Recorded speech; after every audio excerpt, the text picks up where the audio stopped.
Graças a paz, irmãos. Amém. Aí, agora sim ficou bom e bonito, né? Agora ficou bom e bonito. Graças ao nosso Deus, nós estamos hoje na segunda quinta-feira, onde eu tenho certeza que esse propósito onde nós estamos aí falando sobre os 6 passos de Obed-Edom, eu tenho certeza que Deus tem nos abençoado já na quinta-feira passada. Foi algo muito bom para a minha vida, para a nossa vida. E hoje nós vamos dar mais um passo, né? Nós vamos caminhar, né? Mais um passo à frente e adiante. É o que Deus tem preparado para nós. E antes da gente falar sobre esse segundo passo, eu quero só para refrescar a nossa mente, a nossa memória e também o versículo qual nós estamos baseados para ministrar essa palavra sobre a sua vida. É esse que está aqui em 2 Samuel, capítulo número 6, versículo número 11. Eu quero convidar você para nós lermos juntos. Não é lá em cima não, as promessas, o poder do Espírito Santo, não, tá? É aqui, ó, e ficou a arca do Senhor, ok? Vamos todo mundo ler juntinho. Eu quero que você olhe para mim e leia comigo aqui, porque são várias as traduções, né? Muitas Bíblias aí hoje e traduções diferentes. Então, para não ficar cada um para um lado, né? Nós vamos ler todo mundo aqui para ficar bonitinho. Vamos lá no 3? 1, 2, 3. E ficou a arca do Senhor em casa de Obed-Edom, o giteu, 3 meses. E abençoou o Senhor a Obed-Edom e toda a sua casa. Aleluia! Que coisa maravilhosa e fantástica essa palavra sobre a nossa vida. Porque eu creio, irmãos, que para nós recebermos as bênçãos de Deus da mesma forma que Obed-Edom ele recebeu, nós decidimos dar alguns passos desde quinta-feira passada. Estes passos são 6 pelo menos, né, os quais nós vamos ministrar aqui.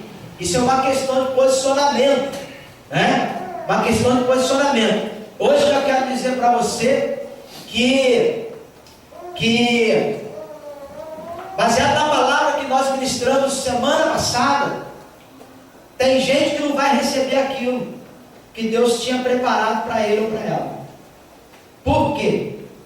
Porque teve gente que semana passada levantou aqui fazendo um compromisso, um pacto, uma aliança e um voto, e não teve a coragem de ficar com o bumbum na cadeira.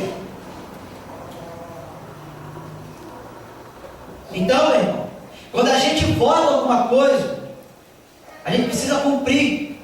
E eu dou glória a Deus nessa noite aqui, porque você que está aqui, você tem cumprido o seu voto que voltou semana passada. Falou assim: eu vou ficar de pé, porque eu com o coração aberto, eu quero aceitar essa proposta. Eu quero fazer a minha parte para Deus fazer a dele. Eu fico feliz pra caramba, porque hoje a Camila disse exatamente, obrigado, o que eu já passei também. Às vezes nem sempre dando 100%, quando eu estava aqui na igreja, estou aqui na igreja sempre. Me lembro que teve um mês retrasado, a gente acabou de ministrar a Santa Ceia, eu tive que abrir a porta, correr do lado ali, para chamar o Raul, né? O pãozinho da ceia, rapaz, bateu aqui dentro, quase que eu vou estar fora aqui em cima mesmo. Você vê que coisa, mas a gente está aqui, a gente está ralando. Falei, não, rapaz, a gente tem que fazer um pouquinho, né? A gente tem que se esforçar um pouquinho. E hoje eu fico feliz da vida, porque você está aqui. Mas por outro lado eu fico triste com algumas ovelhas, que você pode chegar agora na casa dela, gente que ficou em pé aqui, gente que não teve coragem para ficar sentado e falar assim: não, rapaz, eu não estou afim de 26 quinta-feira, vou ficar sentado. Era melhor que eu votasse. Hoje tinha um aniversário de um sobrinho para eu ir, eu não fui. E se toda quinta-feira que o meu sobrinho fizer aniversário, meu filho, vai ser até o resto da vida, que ele vai ficar sem a presença do titio, da titia e da priminha dele, Estela, lá. Pelo menos nós. Porque quando se trata das coisas de Deus, tem que ser sério, meu irmão. Aleluia. Quando se trata das coisas de Deus, tem que ser um pouquinho a mais do que a média.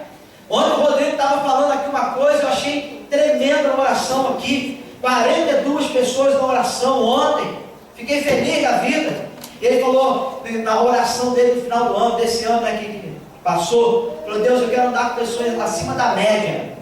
Ele falou assim: eu estou falando para que os irmãos venham se encher, né? E também se encher alguém aqui também, a gente dá logo umas pesadas e fura, baixa a bola dele, não é verdade?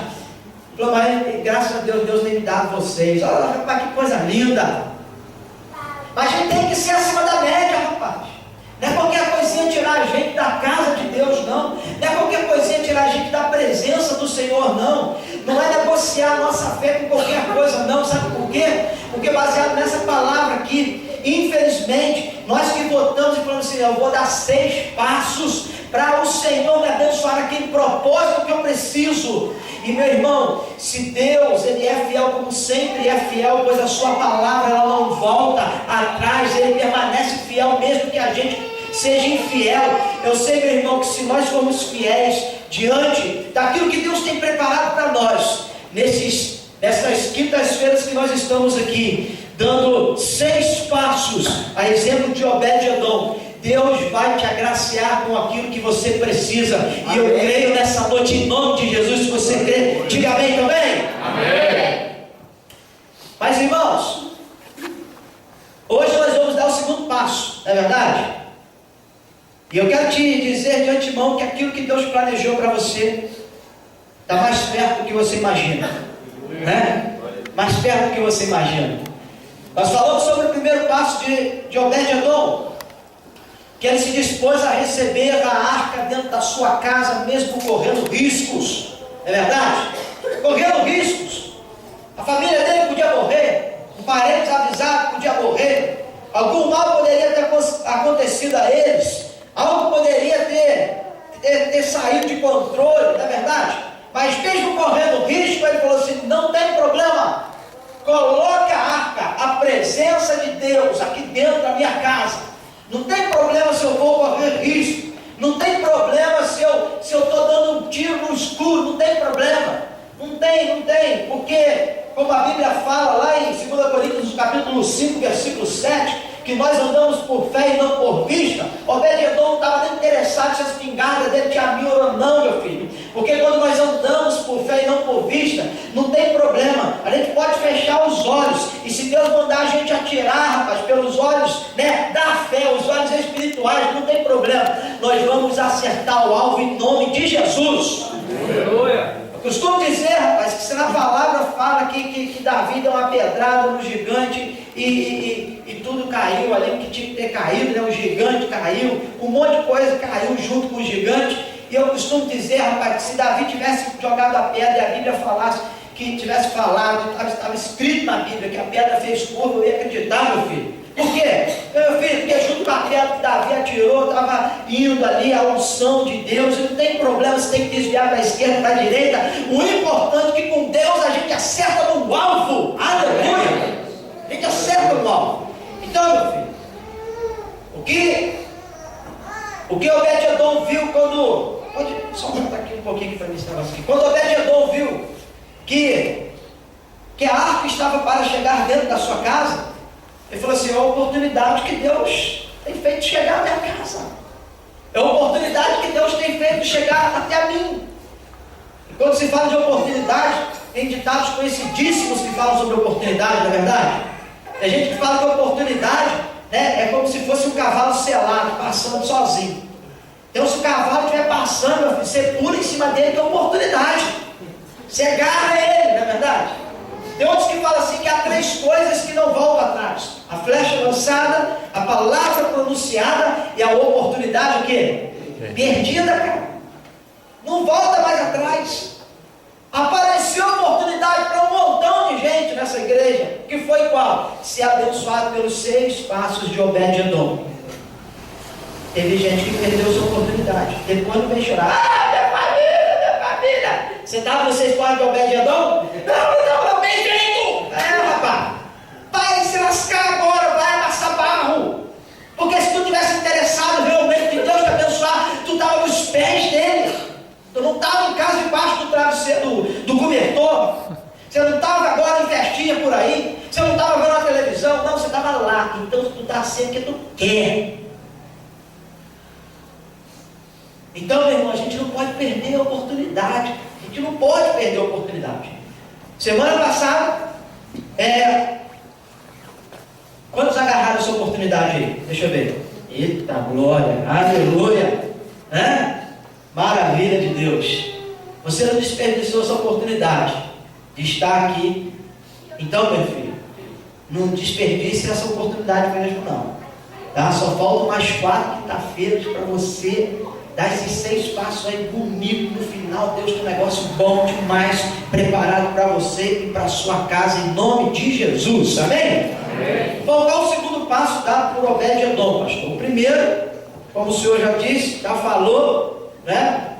Obed-Edom, ele se dispôs a receber a arca mesmo correndo risco. Qual o segundo passo de Obed-Edom? Segundo passo, Obed-Edom pagou o preço exigido para ter a arca na sua casa. E pagou um preço. Havia um preço para ter a arca dentro da casinha dele. Não era assim, vou botar a arca aí, que beleza, estou de bobeira, vamos aumentar. Não, não é assim. O cara pagou um preço. E a gente vê, e a gente entende que quando a gente se dispõe a pagar um preço para ter a arca do Senhor, a arca que representa a presença de Deus dentro da nossa casa, dentro da minha casa, quando eu estou disposto a pagar um preço para isso, seja qual for o preço que eu pago, que eu vou pagar, seja, não é CQC, custe o que custar, não é verdade? Eu sei que no final eu serei abençoado. Isso aqui está na palavra. Por quê? Porque Obed-Edom pagou um preço. Que preço? Ele disponibilizou. Agora a minha casa, ela não vai ser outro lugar, senão um lugar que vai guardar a presença de Deus. Para Deus, querido, Deus ele poderia providenciar qualquer outro lugar. Deus ele poderia habitar em qualquer outro lugar. Deus ele poderia, financiar qualquer coisa para simplesmente entrar e habitar e estar lá dentro bonitão. Mas não, quando Deus permitiu que Obed-Edom abrisse a porta da sua casa para receber a arca, Deus só não levou a arca para dentro da casa de Obed-Edom, mas Deus levou para aquele lugar, para a casa daquele homem, alegria, paz. Ele trouxe naquele momento ali as realizações das quais ele precisava junto com a sua família. Deus, com a sua presença, ele trouxe a bênção a qual ele precisava naquele momento ali. Mas Deus ele não só trouxe para Obed-Edom naqueles dias lá da sua época onde ele viveu, mas quando nós decidimos em pagar um preço para ter a bênção, a arca, a presença de Deus dentro da nossa casa, eu quero te dizer que junto com a presença dele, aquilo que você precisa veio também. É um pacote completo, é uma alegria completa. Então, meu filho, se você quer pagar um preço para ter a bênção a qual, seja qual for aquilo que você precisa na tua casa, se você decide abrir as portas da tua casa e falar: Deus, eu quero e eu preciso pagar um preço para ter realizações, prosperidade, paz, alegria, coisas que Obed-Edom teve sobre a sua casa, eu também quero estas coisas sobre a minha casa. Quem quer aí, diga eu quero, diga eu quero. Vai ser da mesma forma com você, irmão. Eu creio nisso em nome de Jesus. Vai ser da mesma forma com a tua família. Eu creio nisso em nome de Jesus. Deus não vai trazer sobre a sua casa não só alegria, paz, prosperidade, realizações, bênçãos tais as quais você precisa e as quais você mesmo já disse: Deus, eu estou precisando disso aqui. O Senhor sabe que aqui o carro está apertando pra caramba. Mas não são só essas coisas, não. Deus ele vai fazer muito mais além do que você precisa, muito mais além do que você sonha. Como também, meu filho, não só você, mas também o nome da sua família não será esquecido. Diga comigo assim: eu não serei esquecido. Profetiza para quem está do seu lado o seguinte: o nome da tua família não será esquecido. Hein? Fala isso aí para mais 2 ou 3, para você ficar bonito na fotografia e profetizar bastante nessa noite aqui. O nome da tua família não será esquecido. Diga aí.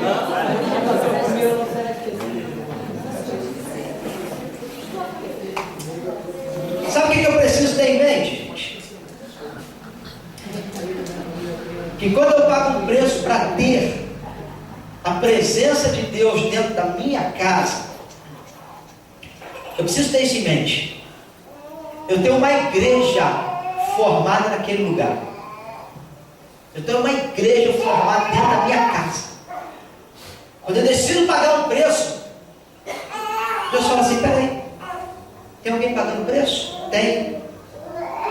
É para ter a presença, a minha presença dentro da sua casa? É. Não, peraí, lá tem uma igreja formada. Pastor, como é isso? É simples, irmãos.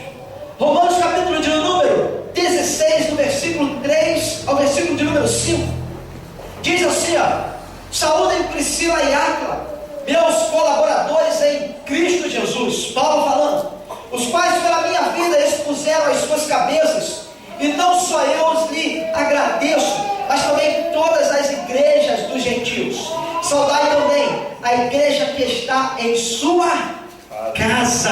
Aleluia! Quando eu abro as portas da minha casa para receber a presença de Deus, naquele lugar há uma igreja estabelecida. Quando Paulo fala aos Colossenses, no capítulo número 4, versículo de número 15, quando ele fala, saúdem os irmãos de Laodiceia, bem como Ninfa e a igreja que se reúne em sua casa. Sabe quando que a igreja ela está instaurada dentro do nosso lar? Quando a gente paga um preço para ter a presença de Deus lá aonde a gente mora, aonde a gente habita. Glória a Deus. Na semana passada, eu e a Edilane, nós fomos visitar uma família dessa igreja. E eu fiquei boquiaberto. Porque no expediente, ali no momento do trabalho, o irmão e a sua esposa falou, pastor, a gente vai agora aqui parar aqui, será 10 para as 4, 15 para as 4 da tarde. Nós vamos parar aqui, nós vamos, para a gente fazer uma oração. Se o senhor ora, eu falei, lógico, vamos lá. Parou os funcionários, tudo. Todo mundo. Parou todo mundo. E aí a gente estava lá. Quando eu entrei, falei, Jesus, que bênção, rapaz. Glória a Deus. Falei assim, pode até ter ímpio aqui. Gente que ainda não conhece a Cristo. Mas aqui tem uma igreja instaurada. Aleluia! Sabe por quê, irmãos? A gente paga preço. Qual é o preço? A gente não para a produção. Para tudo. Está pagando preço. Está pagando preço. Para a produção. Vamos lá, gente. Vamos dar as mãos aqui. Vamos ouvir uma palavra. Vamos orar aqui agora. Eu falei, Deus, rapaz, eu saí de lá. Eu falei, Jesus. De lá de sala. Eu falei, rapaz, não é possível, Deus. Às vezes nas casas dos crentes eles não fazem isso. Rapaz, aquele monte de crente cabeçudo, rapaz. Meu Deus do céu.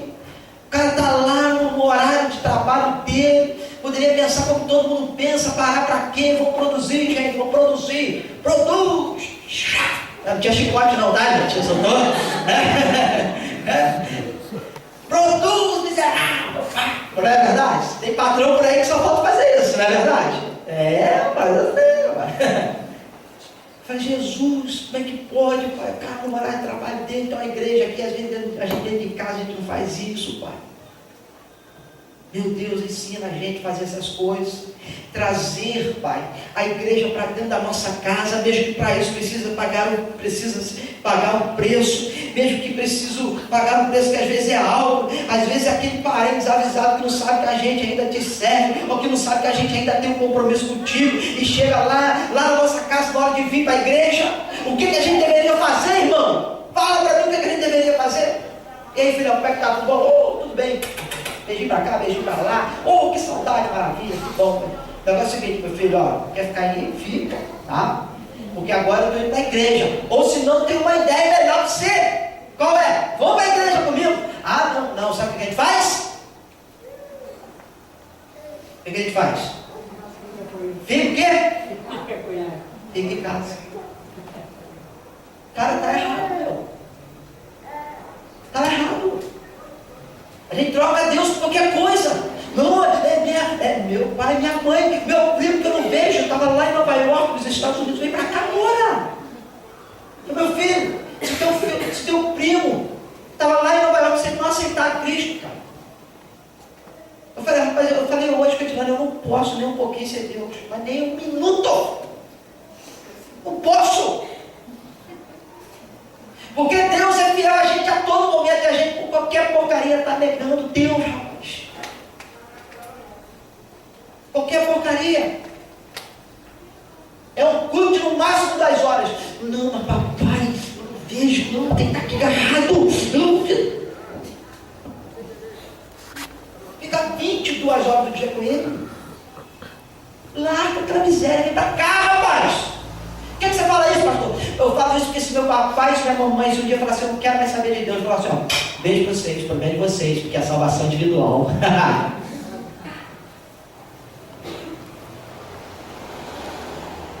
Individual. A gente precisa ter isso em mente. Pô, pastor, eu pensava que dar esse passinho seria, né? Um passinho mais bacaninha, mais light.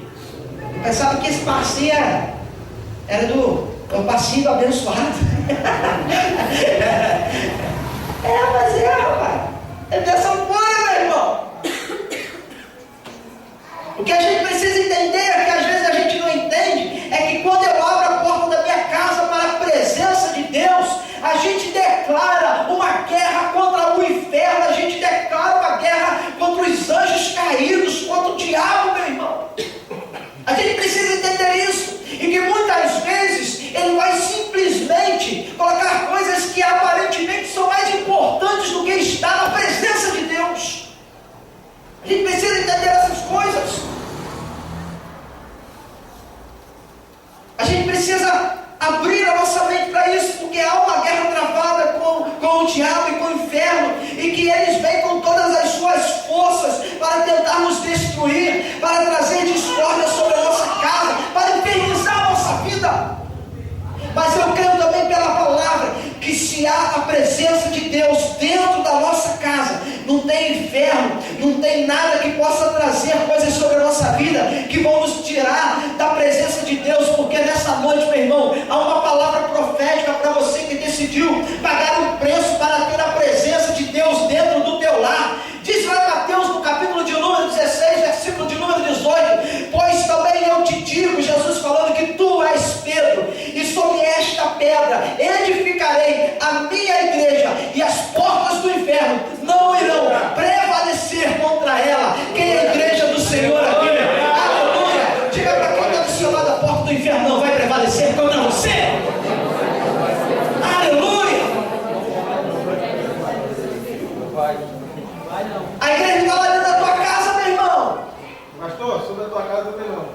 Glória a Deus, eu recebo em nome de Jesus. A igreja está lá dentro da tua casa, irmão. A igreja está lá, Deus, sabe, se tu abriu, eu não pago preço, nem que sei lá, meu parente vai ficar chateado. Pô, ele sabe que eu não gosto de crente. Ele sabe, então devia gostar de você também. Não é verdade? Tem um monte de parente assim, não tem? Eu não gosto de crente. O que ele fala com você? É o enviado do inferno, do Satanás, rapaz, que está vindo tirar da igreja. Ele tem que abrir, rapaz, os olhos para isso. A gente precisa, não, eu vou ganhar minha família. Tu não ganha a tua família ficando em casa com ela, filho. Tu ganha trazendo ela aqui, para a igreja, para os pés do Senhor. É para aqui. Tu tem que trazer para cá. É esse lugar aqui, orando por ela. Não é verdade? Orando. E não, sabe, se curvando. Sabe? Meu irmão, quando a gente traz a arca para dentro da nossa casa, quando a gente traz a presença de Deus para dentro da nossa casa, às vezes o inimigo tenta até o nome investido, mas é pela palavra eu creio que ele vai rodar em nome de Jesus. Vai, irmãos. Ele poderia até estar lá, sabe, de vez em quando, assim, espiando pela janela. Ele espia. Rapaz. Tem uma janelinha aberta lá e está lá com tudo. Deixa eu ver o que ele está fazendo. E está lendo a Bíblia, não dá para chegar. Não dá. A nossa casa está lá, cara. A gente no sofá, bem legal, bem bonito. Ele está lá só do lado de fora, espiando. Deixa eu ver o que ele está fazendo. é agora que eu vou. Aí ele vai, devagarzinho. E ele chega perto da janela e ele ouve lá um louvor. E eu não dá para chegar. Não dá. Mas se a gente estiver lá no sofá, e ele vai, ele fala, nossa, que bacana aquele filme que ele está vendo, classificação maior de 18 anos. Dá para chegar, ainda dá para ficar no sofá com ele. Irmão, é assim mesmo que funciona. Agora, se a presença de Deus está dentro da nossa casa, a todo momento, a todo instante, meu irmão, o diabo vai ter que sair da tua frente em nome de Jesus. Amém. Então, meu irmão, por que eu devo fazer como Obed-Edom, dando o segundo passo? Dispondo-me a pagar um preço para ter a arca na minha casa. Aí agora vem aquilo que todo mundo gosta, não é verdade? As bênçãos, as maravilhas, aleluia. Em primeiro lugar, por que eu devo pagar esse preço? Para ter a arca dentro da minha casa. Primeiro, porque há uma recompensa certa. Então diga comigo, porque há uma recompensa certa. Irmãos, diga a palavra em Mateus, no capítulo número 10, no capítulo de número 10, versículo de número 41, diz lá assim: quem recebe um profeta em qualidade de profeta receberá galardão de profeta, e quem recebe um justo na qualidade de justo receberá galardão de justo. Aí eu te pergunto, e quem recebe a arca, que representa a presença de Deus, receberá o quê? Hein? Meu irmão, são coisas infinitas, querido. Olha só, eu não estou falando de profeta, que todos nós somos e somos miseráveis, não vale nada. Olha essa lindeza que está do seu lado aí. Não vale muito mais do que isso não.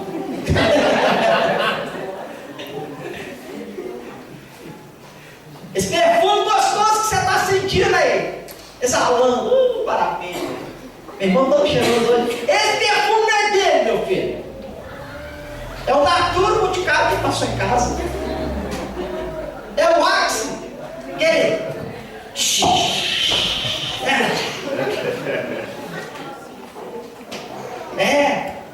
se ele vier para cá, ser o Natura, ser o Boticário, ser o Axe, a gente já chega aí. Fui. Meu irmão, profeta todos nós somos, justos todos nós somos, porque nós somos justificados pelo sangue do Cordeiro. Tem justo aí? Amém? Glória a Deus. Agora, meu irmão, para tudo isso aí tem recompensa, e nada mais do que aquele o qual a gente recebe. Agora, quando se trata da presença de Deus, aleluia, meu irmão, são coisas que a gente não consegue imaginar. A gente pode até enumerar algumas coisas, como por exemplo, o perdão dos nossos pecados, é a graça, é o amor, é a paz, a satisfação, a alegria, tem tudo, né? O reconhecimento do Pai quando Ele chega na nossa casa, é realizações, são esperanças, é uma vida transformada. A gente recebe tudo, mas para isso, meu irmão, a gente precisa pagar o preço. E quando a gente paga esse preço, aquilo que a arca pode trazer, aquilo que a presença de Deus pode trazer na nossa vida, e principalmente aquilo que a gente mais necessita, junto com a presença dele dentro da nossa casa, vem também as soluções para os nossos problemas. É assim que eu entendo a palavra. E quando eu falo sobre isso, sobre soluções dos problemas, sobre a presença de Deus e ter uma vida, às vezes quebrada, uma vida transformada, edificada, eu me lembro logo de Jó. Porque quando a gente vê a história de Jó, lá no capítulo de número 1 do seu livro, verso 8, diz o seguinte: disse então o Senhor a Satanás: reparou, meu servo Jó? Disse o Senhor a Satanás: não há ninguém na terra como ele, irrepreensível e íntegro, homem que teme a Deus. Aí no finalzinho Deus falou um negócio que veio sangue nos olhos do capeta. Qual é? e evita o mal. Rapaz, quando Deus falou isso, aqui, isso aqui é o máximo, gente. Sabe o que é Deus tirar onda com a cara do capeta? Sabe como é que é? Cara, imagina isso aqui. Ô Satã, chega pra cá. Vem cá. Olha lá. Deixa eu falar um negócio. Tá vendo? Olha pra João. Que cabra macho, né? Olha só, eu não me orgulho desse filho. Mas que filho bom é esse, rapaz? É igual a gente falando dos nossos filhos, né? Nunca é ruim, na verdade. Filho bom é esse, cara? Olha só que coisa linda, maravilhosa. Irrepreensível. Olha só. Que cara fantástico é esse Jó, tá vendo? E ó, me teme. E tem mais outra coisinha. Ele evita fazer o mal, entendeu? Sabe o que Deus está falando com o diabo? Falando com Satanás? Ele evita fazer as coisas que você, muitas vezes, sabe, lança sobre a vida de alguém, lança sobre o mundo. Ele evita fazer o mal, errar, ele evita. Deus tira uma onda. Entenda isso aqui, meu irmão, porque isso aqui é tremendo. Isso aqui é fantástico. Porque toda dor e toda infelicidade que o mundo sofre, que está sobre o mundo, que está sobre as pessoas, são causadas unicamente, sabe por quê? Pela desobediência do homem a Deus. Não tem outra coisa, cara. O que os outros sofrem? Sofre. Cara, desobediência. Desde lá do princípio, desde lá do jardim. Não toque na árvore, né? Não toca lá, esquece. Podia mexer em tudo, vai da miserável da Eva lá e toca onde que não devia tocar. Desobediência. Desde o princípio, a desobediência foi o que trouxe, é o que traz a ruína para o homem.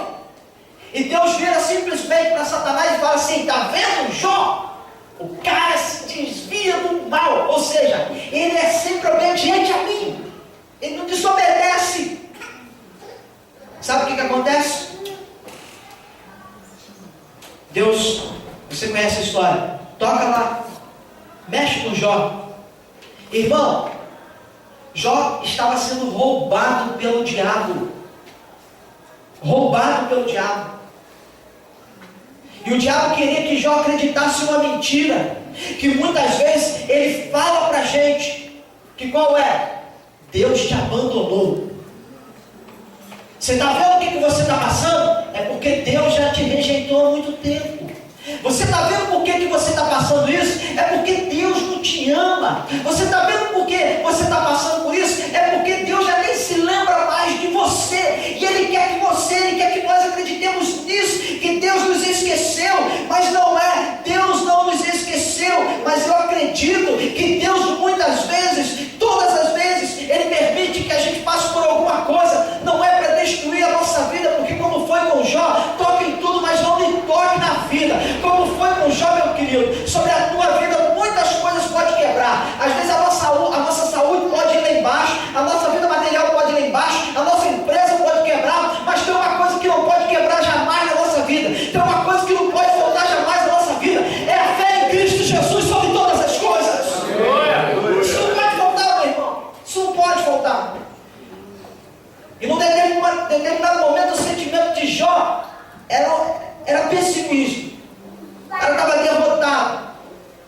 As perspectivas para ele eram as piores possíveis. Por quê? Porque o cara estava debaixo de uma sombra terrível, que trouxe até uma falta de esperança no seu coração. E a gente sabe que existem certos demônios que trazem isso sobre a vida das pessoas. Desânimos, sabe? Coisas negativas. Tu não vai conseguir não, aquele fica soprando no nosso ouvido, que fica martelando na nossa cabeça. Esquece teu futuro, aquilo que tu quer chegar, onde você quer conquistar, esquece. Você não vai, meu irmão. O diabo pode até ter falado isso com você, mas eu creio nessa noite, eu quero proferir isso sobre a tua vida em nome de Jesus. Que seja qualquer coisa que for relacionada ao teu futuro, aquilo que tu está pensando para a tua vida, para a tua casa, para a tua família, você vai conquistar, você vai vencer, você vai chegar lá, e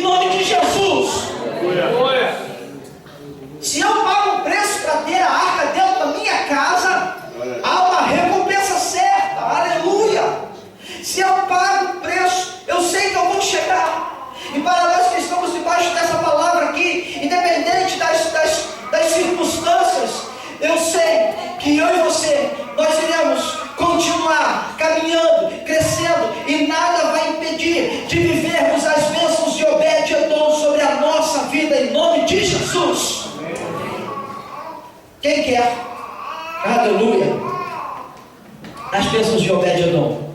Deixa eu ver. Aleluia. Tu quer continuar pagando o preço? Amém? Então tá bom.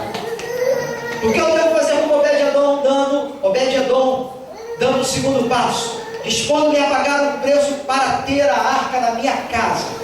Segundo, por pior que foram as circunstâncias do passado, Deus faz nova todas as coisas. Então repita comigo. Por pior que foram as circunstâncias do passado, Deus faz novas todas as coisas. Olha só, ainda falando sobre Jó, capítulo número 42 no seu livro, do versículo 1, 2 e 3. Então respondeu Jó ao Senhor: bem sei que tudo podes, aleluia, e nenhum dos teus planos podem ser frustrados. Olha só que coisa linda. Quem é aquele, como dissestes, que sem conhecimento encobre o conselho? E na verdade, falei do que não entendia, coisas maravilhosas demais para mim, e coisas que eu não conhecia. Irmãos, deixa eu falar uma coisa aqui para você. Voltando ao Obed-Edom, o povo olhava para o passado recente, bem recente, ok? Muita gente podia dizer, né, que Obed-Edom, o povo, ambos estavam vendo, sabe, a mesma coisa, uma grande tragédia. Todo mundo vendo isso, todo mundo. Muita gente podia olhar e falar assim: nossa, eles estão vendo, estão todo mundo bem baixo. Não, meu filho, completamente diferente. O que Jó estava falando aqui foi o que Obed-Edom, sabe, trouxe para a sua vida. Mas como assim, pastor? Peraí, o que está acontecendo? Sabe o que o povo estava enxergando naquele momento ali que a arca fulminou o menino? Sabe o que o povo estava vendo? O plano do rei frustrado. O que Obed-Edom estava vendo? O plano era do rei e não meu.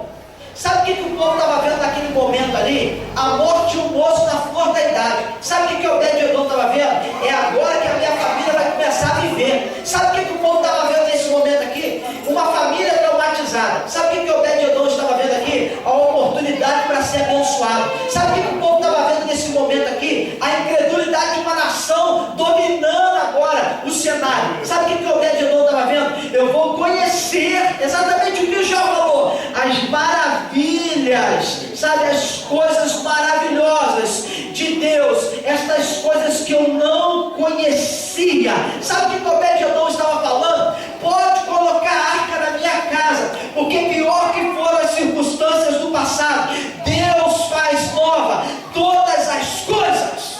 Ele estava falando, meu irmão. É o que ele estava dizendo. É por isso que tem gente que não entende, meu irmão. Tem gente que não entende como pode essa pessoa arruinada hoje estar de pé. Como pode essa pessoa que ninguém dava nada para ela hoje está aí feliz da vida, caminhando, cantando, felizão, dizendo: Jesus, meu filho, é a arca, é a presença de Deus.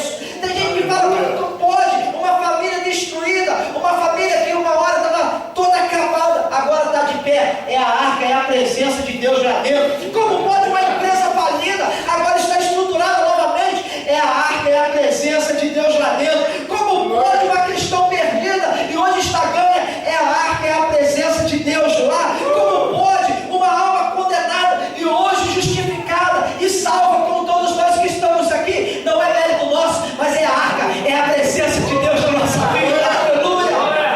Aleluia! É a arca, meu irmão. Obed-Edom olhou para o cenário e falou: todo mundo pode estar vendo um monte de desgraça, mas olha, põe a arca na minha casa, porque as circunstâncias podem ser desfavoráveis, mas Deus, Ele faz nova todas as coisas. Aleluia! Tu não pode desistir. Você não pode desistir, meu irmão. Você tem que ir adiante, porque se você olhar para o seu passado, não é muito distante não. Pode ter sido ontem, pode ter sido hoje, 5 horas da tarde. Meu Deus, aquilo que eu não esperava acontecia, com aquela notícia, cara ia trazer uma notícia boa para mim, e eu esperando, tomara que seja boa mesmo, e o cara chega e me fala um negócio tudo ruim. Meu irmão, pode ter sido passado recente agora, com poucas horas atrás, mas eu sei que o pior que foram as circunstâncias do passado, Deus faz nova todas as coisas. O novo de Deus está aqui sobre a tua vida, em nome de Jesus, irmão. Receba essa palavra aí. O que eu devo fazer com Obed-Edom dando o segundo passo? Expondo-me a pagar o preço por ter a arca na minha casa. Terceiro, porque pela porta da casa que a arca entra, nunca mais será a mesma. Então repita comigo. Porque pela porta da casa que a arca entra, nunca mais será a mesma. Irmãos, quando Deus ministrava isso no meu coração, eu lembrava de Paulo, do apóstolo Paulo. Quando em 1 Coríntios, no capítulo de número 16, versículo 7, 8, 9, ele falava essas palavras assim, ó: desta vez eu não quero apenas vê-los, mas fazer uma visita de passagem, sabe? Espero ficar algum tempo com vocês, se o Senhor me permitir, mas permanecerei em Éfeso até o Pentecoste, porque se abriu para mim uma porta ampla e promissora, e há muitos adversários. Diga comigo, uma porta ampla e promissora. Agora todo mundo junto, se alguém estiver dormindo do teu lado, se tu não ouvir a voz do teu irmão, dá um peteleco na orelha dele, ok? Vamos lá, uma porta ampla e promissora. Isso aí. Olha só, dentro da casa de Obed-Edom, uma porta ampla e promissora se abriu. Isso aqui é tremendo. Porque Obed-Edom não só abriu a porta da sua casa, mas a arca, a presença de Deus, abriu as portas dos céus sobre a sua família. E isso a gente precisa entender. Aleluia. Isso a gente precisa entender. Eu preciso entender que quando eu recebo a presença de Deus dentro da minha casa, Deus começa a fazer uma reforma, meu filho. Não, peraí. O problema é que muitas vezes a gente quer ser o arquiteto da reforma. Agora o negócio vai arrepiar um bocadinho. Vamos mandar lá. Você segura na cadeira aí. Se alguém levantar, você fala: não, fica aqui e come agora comigo esse seu cu de caroço aí. Ok? O problema é que quando a questão é a reforma de Deus, o tratar de Deus dentro da nossa vida, da nossa casa, a gente que quer ser o arquiteto. Sabe? E essa reforma muitas vezes não é só pintar a parede não, meu filho. Sabe? Pintar por pintar. Jesus disse, né, que os túmulos estão bonitinhos. Ele falou para os fariseus: vocês estão igual esses túmulos aí, ó, bonitinho, pintadinho, calmo, branquinho, olha só coisa linda. Só que por dentro vocês estão cheios de ossos secos, de toda imundícia. Estão mortos. Está lá no Evangelho de Mateus 23, versículo 27. Reforma não é só pintar não, meu filho. Apesar que tem crente aí que a casinha dele é feita de madeira, podia passar lustra-móvel, porque tem gente que é cara de pau mesmo, não é verdade? É igual uma das casinhas lá dos 3 porquinhos, né? Vamos comprar uma de peroba para o irmão fulano? Vamos. Ele tem que quebrar essa casa aí. Às vezes quando se trata de reforma, não é só pintar a parede. Quando se trata de reforma, muitas vezes é mexer com a nossa estrutura. Pastor, como é que é isso? Pastor, peraí, vou mexer com estrutura. É pagar um preço alto demais. Meu filho, se não mexer com estrutura, não tem como abrir porta ampla dentro da tua casa.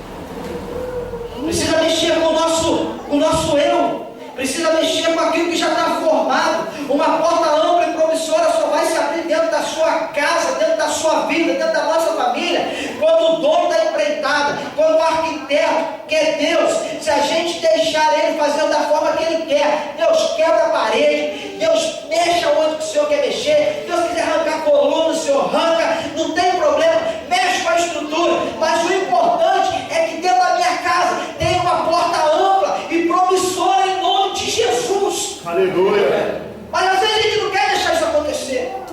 Pastor, eu não estou entendendo o que você está falando sobre essas portas aí, que é grande promissor, que tem que quebrar, às vezes uma coisa na minha vida. Sabe o que é muito tentar explicar para você. Às vezes tem um cara pessimista pra caramba. Nasci assim. Eu nasci assim, tá? Nasci assim e ninguém me muda. Cara, Deus pode te mudar, meu filho. Tem que ser otimista. Vou olhar pra frente. Não, mas você está vendo o dólar, só aumenta. Não, rapaz, não tem problema aquela porcaria aumentar não, meu filho. Tem problema não. Deus é contigo, vai lá, vai na tua força, vai para frente. Às vezes, minha filha, você precisa, sabe, deixar aquele mundo ter um gênio, ter uma chineleta de mão cheia. Pode gostar que está dando choque. Não, que eu nasci assim, ninguém me muda. Sabe, pastor, eu sou aquele negócio de pau que nasce torto, nunca se endireita. Tá bom, para dançar é o tchan no inferno. Que é o tchan que cantava isso, né? Eu nasci assim. Eu nasci assim. Não, meu filho. Deus muda. Deus faz. Às vezes Deus já está falando com você há muito tempo. Você precisa mudar o teu relacionamento com a tua esposa. Muda. Não. A gente começou assim, vamos assim até o final. Às vezes a esposa precisa mudar o relacionamento com o marido. Não, assim, a gente está assim, está casado. Não, às vezes aquele troço que está na tua vida barrando você. Aquele namorado doido. Às vezes aquela namorada maluca. Chuta aquela macumba, meu filho. Bota aquilo pro inferno. Porque você está atrapalhando a tua vida espiritual, meu filho. Deixa Deus fazer a reforma qual Ele precisa da tua vida em nome de Jesus. Mas gente, não. Deus, aí não. O Senhor está falando coisas da minha vida. Sabe, não, deixa aqui. Deixa eu passar nessa porta aqui. Né? Meu filho, quando se trata da bênção de Deus, a porta da bênção é diferente da porta que leva para o céu. Porque diz a palavra que a porta que leva para o céu, ela é como? É mais estreita do que porta de banheiro, meu filho. O negócio é difícil. Agora, a porta da bênção, diz a palavra, aquela que Deus quer fazer dentro da nossa casa, ela é ampla, ela é promissora, ela é espaçosa, meu filho. Sabe por quê? Porque as bênçãos que serão derramadas dentro da tua casa, quando você deixar a presença de Deus lá, fazer a reforma qual Ele quer fazer, não vai ter lugar, não vai ter cômodo para colocar as bênçãos, para segurar as bênçãos. Por isso a Bíblia fala, estende as tuas tendas, sabe, amarra bastante forte as cordas. Por quê? Porque as bênçãos vão chegar e serão tantas que você não vai conseguir segurar, meu filho.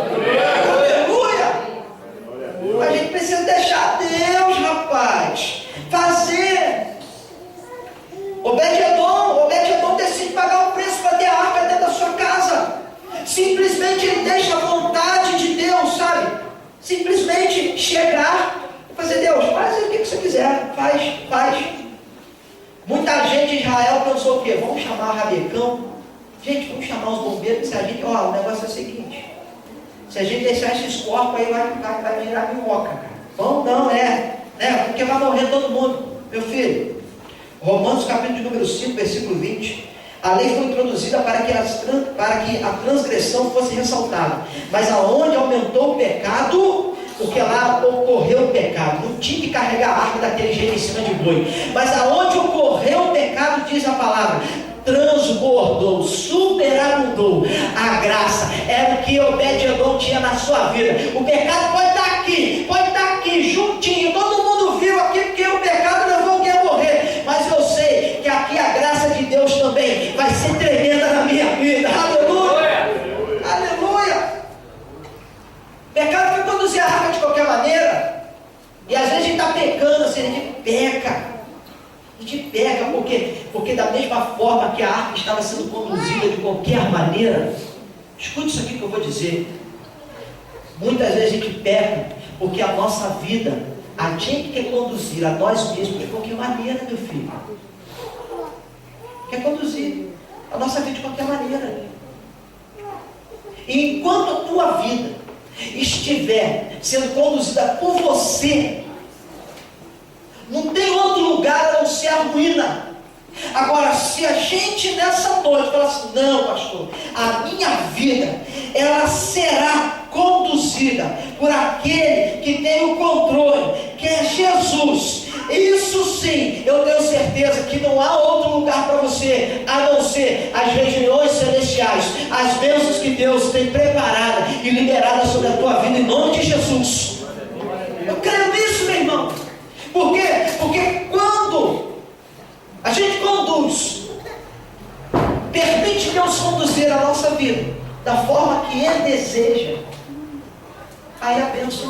é garantida.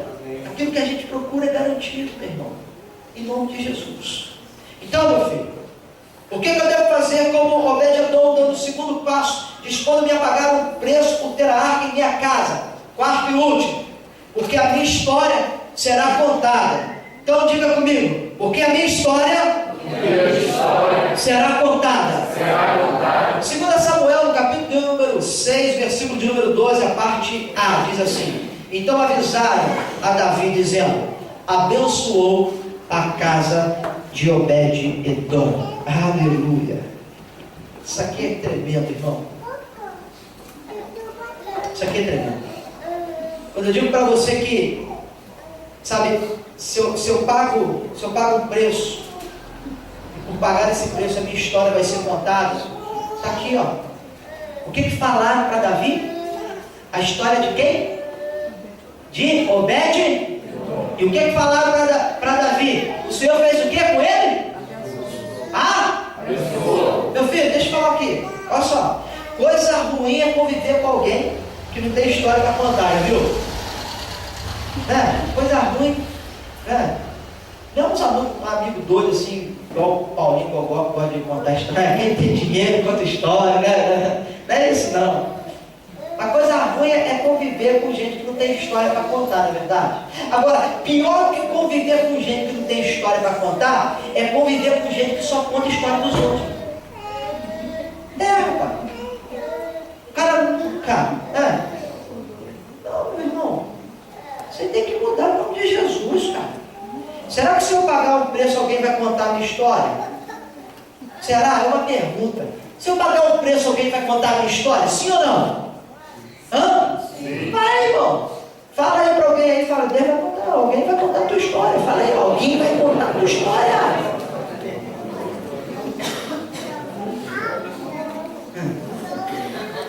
A intenção, intento do diabo, cara, através das suas afrontas, é trazer derrota para a nossa vida. Isso aí, quando Deus chega para dar vitória, Ele quer logo nos derrotar. Pessimismo, trazer dúvida, lançar sobre o nosso coração. Por isso, para ser abençoado é necessário, irmãos, ter atitudes totalmente contrárias daquelas que o inimigo esperava de nós. Porque se Deus espera atitudes de nossas vidas, o diabo também espera algumas atitudes de nós, sem dúvida. E qual atitude a gente deve tomar para que alguém conte a nossa história? É preciso ter, sabe? É preciso ser uma terra fértil para a palavra profética. Quem quer ser terra fértil para a palavra profética? Amém. Palavra profética, amém? Quando eu falo terra fértil, no Evangelho de Marcos há um episódio tremendo. Por quê? Isso aqui é lindo. Lá no Evangelho de Marcos, no capítulo 10, versículo 46 e diante, diz que quando chegaram em Jericó, Jesus com os seus discípulos, juntamente viu a multidão, todo mundo apertando. E lá tinha um camarada lá chamado Bartimeu. O cara era filho de Timeu. O cara era cego. Estava sentado à beira do caminho, pedindo esmola. Sabe o que todas as pessoas esperavam? Naquele momento ali, muita gente olhou para aquele cego quando estava chegando ali e falou assim: vai ser mais uma história que esse miserável aí, coitadinho, vai ouvir e vai falar um dia. Rapaz, um dia aqui, eu estava aqui, sabe, sentadinho, na beira do caminho. Estava eu assim, ó, sabe, tranquilinho, com a minha capa, eu ceguinho, cego, sereno, tranquilo, a gente vai indo. Então eu aqui, assim, eu só ouvia: Jesus, Jesus, me cura. Jesus é o Senhor mesmo, me dá um autógrafo, Jesus, aquele negócio todo. E um dia ele passou aqui polvoroso, gente, polvoroso. Um negócio de louco. Muita gente pensava assim: mais uma história que ele vai contar. Mais uma história que ele vai passar para frente. Porque esse pobre miserável não sabe fazer outra coisa senão ficar sentado na beira desse caminho. Só ouvindo as pessoas. Gente indo para lá, gente indo para cá, e ele ouvindo a história de todo mundo. Mas ele falou assim: não, peraí, eu já estou sentado aqui um tempão, Eu já sei da vida de todo mundo. Não é verdade? Você fica na rua sentado na mesma posição, no mesmo banquinho da praça, para você ver se você não vai saber da vida de todo mundo. Então, só para você ter uma ideia,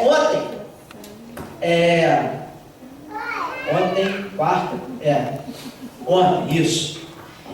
Eu saí do dentista e eu fiquei 1h30 dentro do carro, sentado, só pensando em umas coisas, escrevendo outras, lendo alguma coisa. 1h30 sentado dentro do carro, ok? E as pessoas passando por mim. Gente, eu ouvi cada coisa, você não tem ideia. Tudo que você possa imaginar, eu ouvi dentro do carro, os outros passando na rua. E, cara, é impressionante. Porque as pessoas passam e estão assim em outro mundo que não sabe. Rapaz, eu vi gente marcando encontro. Eu vi gente falando a preferência sexual. Rapaz, eu gosto mais assim, mais assado. Mas foi de louco. Eu falei, Jesus, tem misericórdia da vida desse trem doido aí, rapaz. Eu vi de tudo. E eu fiquei pensando, da parte do meu devia saber do cara de porra daquela turma lá na época, não é verdade? Mas ele falou assim, não, peraí. Eu sei da história de todo mundo. Eu estou cansado de contar a história dos outros. Não. Agora eu vou contar. É a minha história. Peraí, eu vou contar a minha história. Vou contar a minha história. E esse cara simplesmente ele decide ficar doidão. Jesus, Jesus, oh Jesus, Jesus. Ele grita. Jesus, o Nazareno, o Nazaré, o fulano de tal, e filho de Davi. Olha aqui, aonde? Aqui aonde? Nem eu sei onde que eu estou, mas eu estou aqui, estou te gritando. Eu estou aqui. Jesus para, porque o cara estava decidido não só mais contar histórias dos outros. Ele falou o que ele pensou com ele naquele momento ali, naquele momento ali. Ele falou assim, não, chega. Eu sei que está passando um profeta, e a minha vida é uma terra fértil para a palavra profética. Aleluia. Jesus chega até o bonitão e fala o quê? O que é que você quer que eu te faça? Né? Ele falou, Jesus, estou aqui, ó. Eu quero ver. Esses olhinhos que a terra um dia te comeu, eu quero ver com eles. Sabe? Quero ver. Jesus disse o que para ele? Vai, a tua fé te curou. Aleluia. Meu irmão, sabe o que ele estava dizendo agora, nesse momento aqui? A minha vida é uma terra fértil para a palavra profética. E Jesus liberou uma palavra sobre a minha vida de bênção. Vai, porque agora você está curado. E agora o cara que vivia à beira do caminho contando a história dos outros, agora é um cara que passou a contar a sua história. Qual é a sua história? Um dia eu estava à beira do caminho há muitos anos, sabendo da vida de todo mundo, sabendo que um era abençoado, que um era pilantra, que o outro era safado, que o outro tinha ganho muito dinheiro. Eu sabia da vida de todo mundo, mas eu não tinha nada para contar, a não ser estar ali contando as esmolas que alguns pobres coitados vinham achando que fazia muito por mim e colocar uma moedinha, e eu saía dali todo dia, às vezes carregado com a minha bengalinha, tocando para chegar até em casa ao chão. Mas meu irmão, agora, quando eu encontrei com Jesus, quando eu chamei a sua atenção, eu vi aqui dentro do meu coração uma terra fértil, e ele profetizou sobre a minha vida, e eu recebi a palavra profética, e agora eu não estou contando a história dos outros, mas eu estou contando a minha história. Jesus me curou, Jesus me salvou, Jesus ele produziu um milagre na minha vida, Jesus ele fez por mim aquilo que ninguém poderia fazer. Eu agora estou contando a minha história, e prova disso, meu irmão, que quando você paga um preço, e o preço que esse homem pagou foi pagar mico. Qual é? Gritar. Não é verdade? Quando a gente fala assim, grita em geral, todo mundo, agora você vai falar assim, grita você sozinhos aí.